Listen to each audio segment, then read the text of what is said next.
تو کیا بچہ زندہ برآمد کرنا تھا یا اس کی ڈیڈ باڈی لانی تھی؟ یہ ایک سوالیہ نشان ہے۔ اگر ہم مان بھی لیں کہ بچہ اغوا ہوا تھا اور بچے کے وارثوں نے اطلاع دے رکھی تھی، تو سوال یہ پیدا ہوتا ہے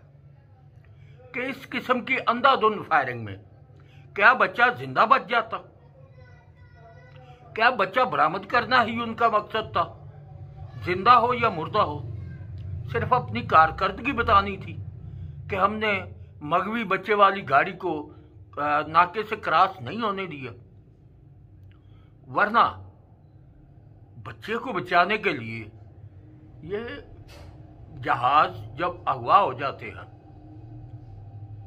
تو دیکھیں یہ کوئی اسے بم سے تو نہیں اڑا دیا جاتا۔ زندگیاں بچانے کے لیے جہاز میں جو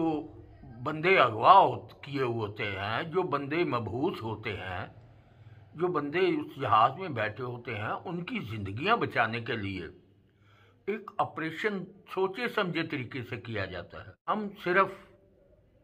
اغوا کرنے والوں کو پکڑیں گے یا ماریں گے، نہ کہ سواری کسی کی جان لے لیں گے۔ تو یہ کس قسم کا قانون ہے؟ یہ سوال تو پیدا ہوتا ہے کہ اگر اغوا مان لیتے ہیں ہم، ذہنی طور پہ ہم تسلیم کر لیتے ہیں کہ بچے اغوا ہونے کی رپورٹ پولیس کے پاس آئی ہے اور اس بچے کو انہوں نے بازیاب کرنا ہے، تو بازیاب والدین نے اطلاع اس لیے تو نہیں دی ہوگی نا کہ بچہ برآمد کر دو، بشک ہمیں اس کی ڈیڈ باڈی ہی دے دو۔ تو یہ مطلب دیکھیں، یہ سمجھ سے بالاتر چیز ہے کہ مغوی بچے والی گاڑی اور اس کو بھون دینا گولیوں سے، تو یہ تو بچہ تو برآمد نہیں کرنے کا مقصد ہوگا، پھر ڈیڈ باڈیاں ہی اکٹھی کرتے ہوں گے وہاں پر۔ تو یہ بڑی معنی خیز سا واقعہ بن گیا ہے، کیونکہ وہ بندے جو اس کے ساتھ ہیں، جنہوں نے خود کو اپنا بھائی ظاہر کیا ہے، دو بندے ذرائع سے پتہ چلا ہے کہ دو سواریاں اس کے ساتھ تھیں۔ اب بات یہ ہے کہ عرشے شریف تو اس قانون سے ناواقف ہوگا۔ ویسے بھی عرشے شریف کی ذمہ داری تو تب بنتی ہے کہ اگر وہ گاڑی چلا رہے ہوتے، پھر ان پر مطلب ان کو لیا جاتا ہے کہ انہوں نے گاڑی کیوں نہیں روکی۔ ویسے ایسا ہو نہیں سکتا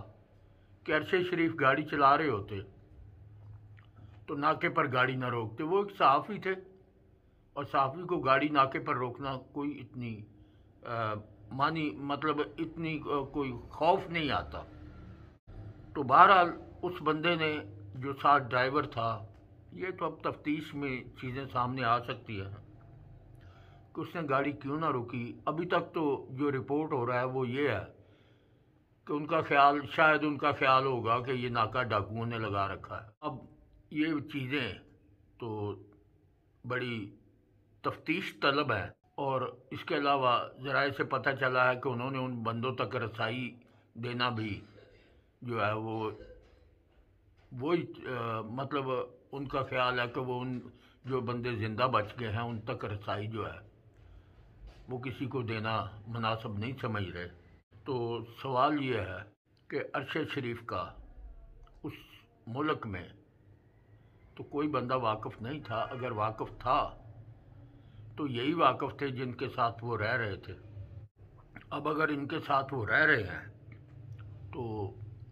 لامحالہ یہ واقف ہوں گے، ان کے یہ جاننے والے ہوں گے۔ سنا ہے کہ وہاں کی جو کرائم ریشو ہے وہ بہت زیادہ ہے، اس ملک میں مطلب جرائم بہت زیادہ ہے اور وہاں پر لا قانونیت ہے۔ تو بہرحال یہ بڑے سوال جو ہے کہ عرشے شریف وہاں پر گئے کیوں، اور رات کے وقت جہاں جا رہے تھے کہاں جا رہے تھے، کیا کچھ سٹوری تھی ان کے پاس، کیا کچھ سکینڈل تھا ان کے پاس، کیوں ان کو نشانہ بنایا گیا؟ کیونکہ سمجھ سے بالاتر چیزیں ہیں یہ کہ ڈرائیور کی بجائے ساتھ بیٹھی سواری جو ہے اس کو ٹارگٹ کر دیا جائے، تو دوسرے بندے جو ہے وہ ابھی تک ان کو منظر عام پر نہ لایا گیا ہو اور ان کی تفتیش کا حصہ نہ بنایا جا رہا ہو، کیونکہ ان بندوں کے ابھی تک کوئی بیان سامنے نہیں آیا کہ وہ کیا کہتے ہیں۔ یہ ساری کی ساری پولیس کے آسرائیاں اور پولیس کے دعوے اور پولیس کی کہانیاں ہی ہمارے سامنے آ رہی ہیں۔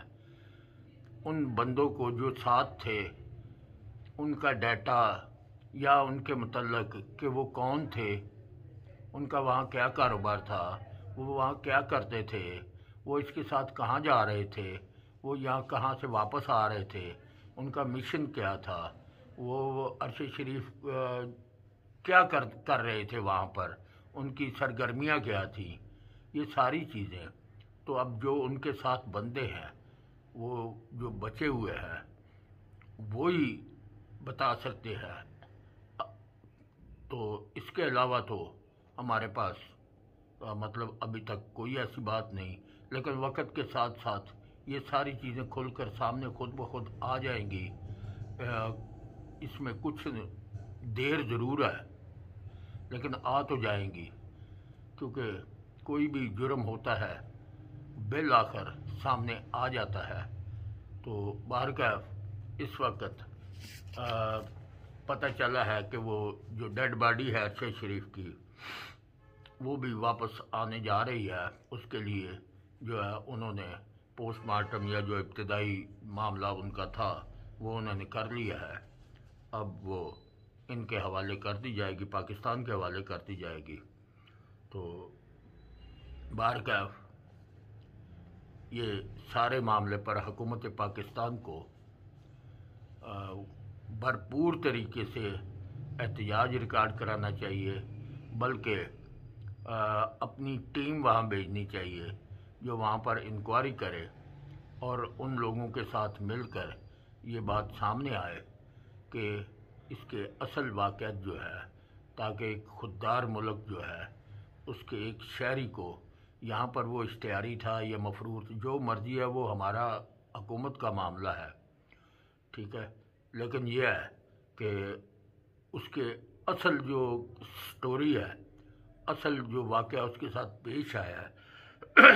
اس کا ضرور پتہ کرنا چاہیے اور ان بندوں کو بھی منظر عام پر لانا چاہیے کہ وہ ان کے ساتھ کون تھے، وہ کس علاقے سے ان کا تعلق ہے، وہ کون ہے، وہ پاکستانی ہیں، اگر پاکستانی ہیں تو وہ کون ہے، تاکہ یہ بات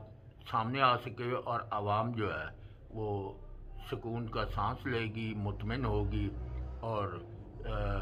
حکومت کو ذمہ داری کے ساتھ اور عوام یہ سمجھ لے گی کہ حکومت جو ہے وہ ایک ذمہ دار ہے اور ہماری جو ایجنسیاں ہیں، ہمارے جو تفتیشی معاملات ہیں، وہ کسی سے کم نہیں۔ تو اس کے ساتھ ہی میں اجازت چاہوں گا،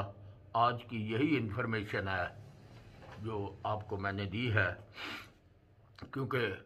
مین سٹوری جو اس وقت چل رہی ہے وہ عرش شریف والی ہی ہے، ٹھیک ہے۔ تو اس کے ساتھ ہی مجھے اجازت دیں، خدا حافظ۔ چینل کو سبسکرائب کریں، لائک کریں، شیئر کریں، بہت بہت شکریہ۔